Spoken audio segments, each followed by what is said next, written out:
Maayong adlaw sa tuang suking tagapagsubaybay. For today's video, kay busy kaayo ta. Para sa birthday sa tuang anak na si Ikay. Natawo si Ikay atong February 4, 2023. Mao niyo sa mukan kaayo. Our sweet and loving daughter.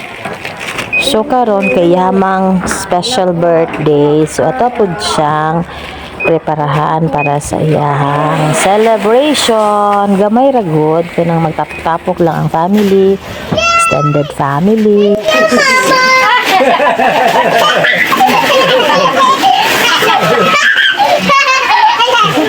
Thank you. Sige, buhat ako ito. Isulahan mo. Project yan. Iyahatan lang.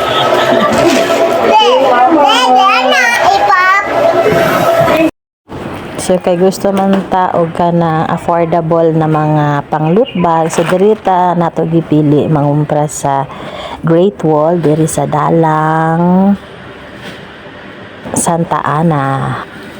So atong giyoban atong Papa Francis kay siya man ang kabalo mo drive sa sakyanan. So apil-apil atong amahan oy, giapil na lang pud nato pangumpra para sa tuang tindahan.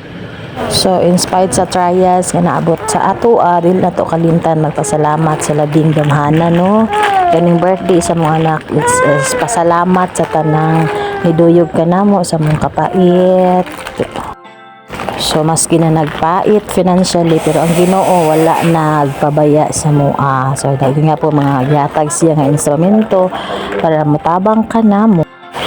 So ako kasalamat sa akong Ate Joy kay wala yun dyan na ulihan to, dula na naluto ang mga ricados, o diba? Thank you, Ate Jo.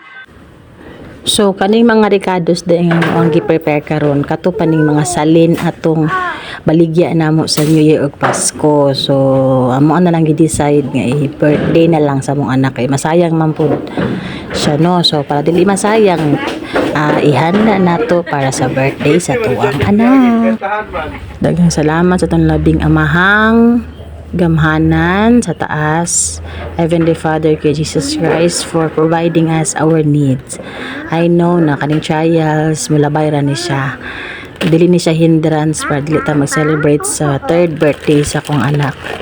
So thank you kay sa tanang nitabang kanamo financially, mentally and physically no.